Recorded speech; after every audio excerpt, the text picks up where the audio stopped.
So this is the PowerColor AMD Radeon RX 7900 XT. I got this, I'd say about 2 months ago. And I was hoping to get around sooner to installing it, testing it, and comparing it to the 4070 Ti, but unfortunately I just haven't been able to get to it at that point. But now that I'm doing my new AM5 build, I thought now's the perfect time to unbox this, do a review of it, show you installing it, and from there doing some testing and giving you my opinion. So let's cut into this and see what we got. So funny thing, the price on this on Amazon in Canada has been fluctuating all over the place. I bought this for, I think it came out at like $11.50, and now it's up to close to $1,400. Like, the price, I don't understand how these companies justify the price or even determine what price that they're going to use to charge. But I doubt there's anything that has happened since then to justify a $250 price increase. If anything, you would think there'd be a price decrease because these are definitely not selling that fast.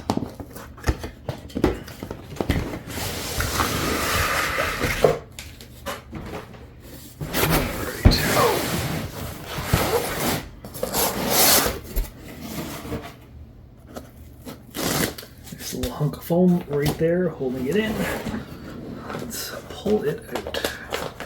This is in some deep foam. I cannot get my fingers in there.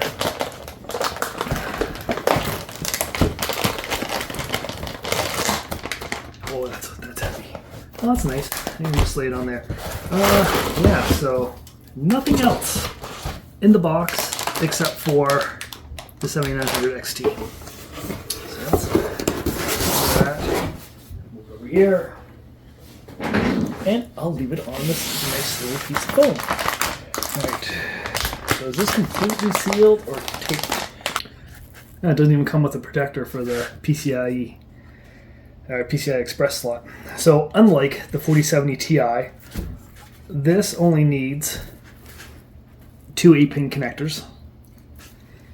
It's got a solid metal backing, whereas if you were to look at the 4070 Ti, half of it, like the, well, this is the board goes the entire way. The 4070 Ti board only goes to maybe about here, and then the rest is just open ventilation for the heatsink.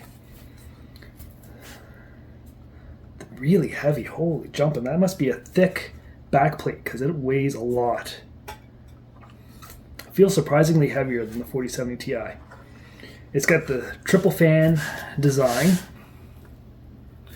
It's got an open top and bottom heatsink, so you can see how thick it is.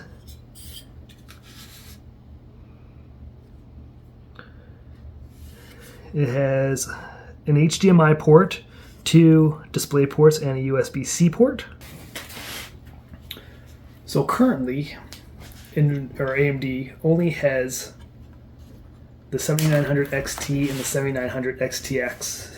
And recently they've dropped the price. You know, they said they dropped it, but by $100. I really haven't seen that price drop reflected in Canada, but it's supposed to now be $800 US dollars, where previously it was $900 US dollars. So to better compete with the 4070 Ti and hopefully, you know, pick up a little bit more market share than the 6% I think they have right now, they lowered the price. So we'll see how that works.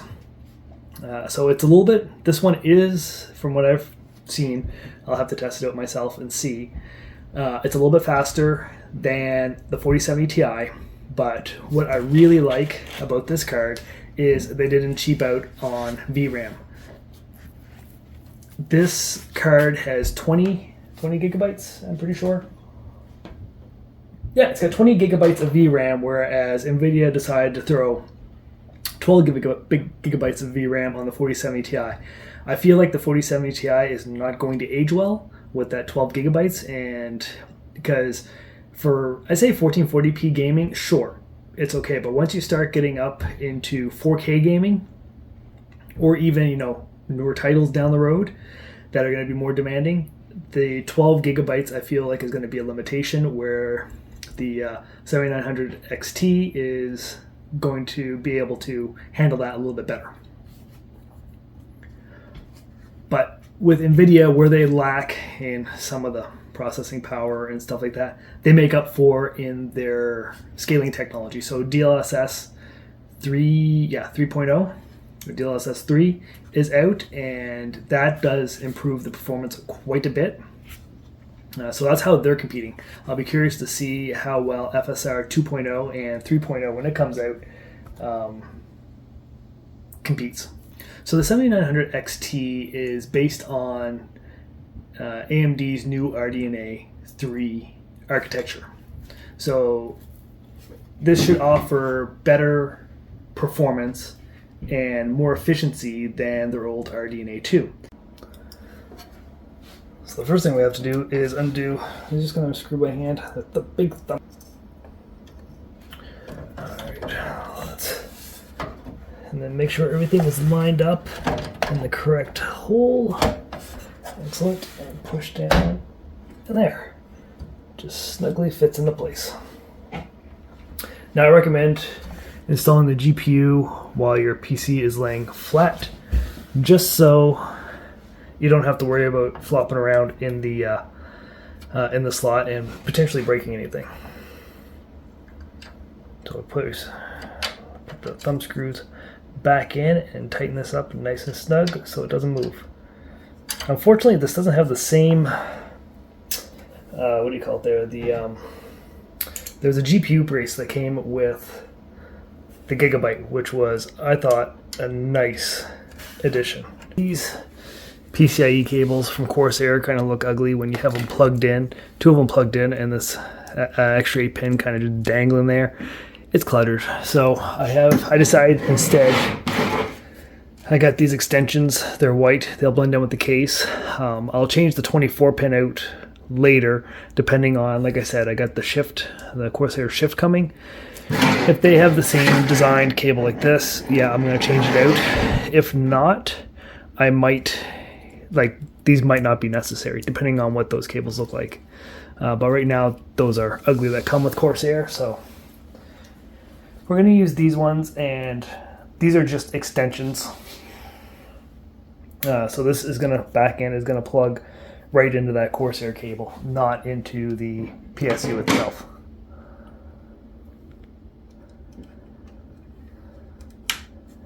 There's one. There we go. There. Now everything's nice and locked into place, and we'll take these two. Push them down in like that. This one down and like that, and we will turn this around and connect them. Yeah, that looks, it'd be nice if it had the sleeve separator that some of them come with, just to make it look nice and neat, but they don't, so it does look like a mess, but it definitely looks better than this in there.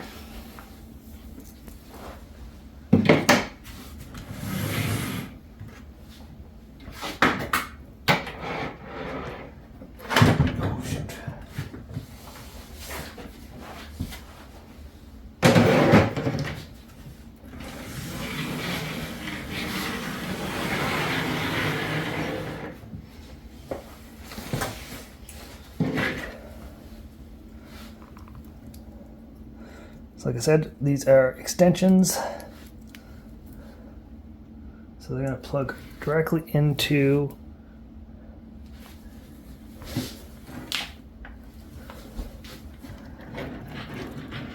the cables coming off the power supply.